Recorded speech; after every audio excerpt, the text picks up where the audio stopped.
Hey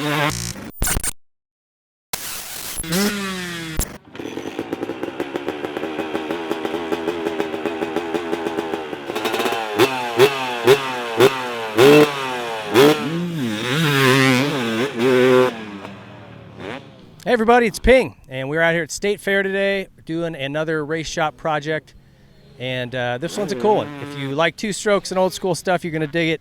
It's a 2002 Suzuki RM250, and anyone that knows me knows I have a little bit of a soft spot for Suzukis. My favorite race bikes were yellow, and just something about the feel of them, the cornering, and I've always enjoyed it a little bit. So getting on this thing was a lot of fun. It was built by our buddy Justin McMurich, a friend of mine, a fireman from Arizona.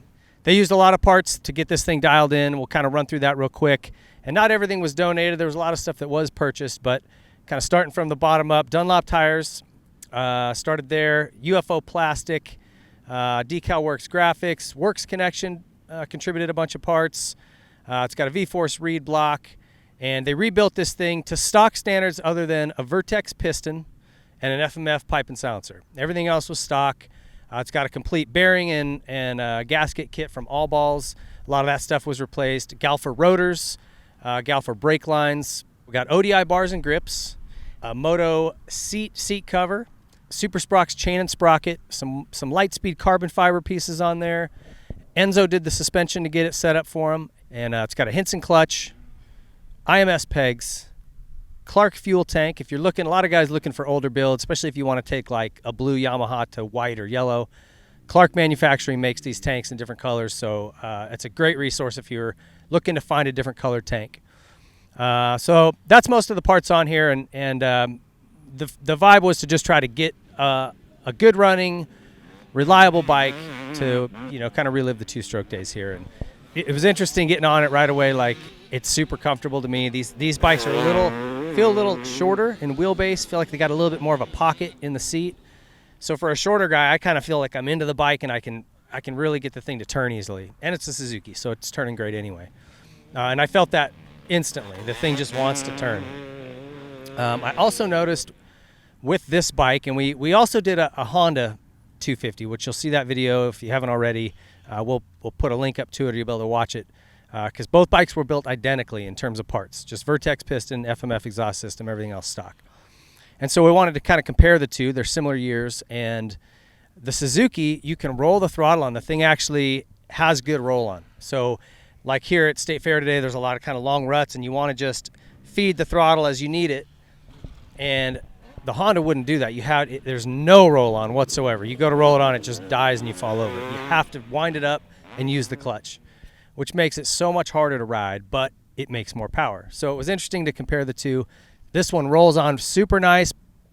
You don't even need the clutch really, unless you're really wanting it to jump. And then, like a nice steady pull. It's not gonna, light your hair on fire with the horsepower numbers it's making, but it's fun to ride. It's clean, and it works really well. So good brakes too. That's another thing when you go back to some of these old bikes, you gotta go through the brakes. And the carb kit was huge. All Balls provided all that stuff, so they were a big part of this build. And that just makes a huge difference. If you can have main jets or any of the jets kind of gummed up with a little bit of old fuel, and it can really affect the way these things work. So just good to, if you're going to rebuild an old bike like this, go through that carb completely. Make sure that you're not going to have a failure there or something stick on you or something weird. So anyway, it's always fun to jump on these two strokes and get the feel of that again and try to figure out the timing of them and how you got to shift them more. And it seems like it's a lot more work. You're much more busy than you would be on a four-stroke, but that's part of the fun. Hope you guys, if you grew up in this era, I hope you enjoyed it. Be sure to click on our other video, the Honda CR250.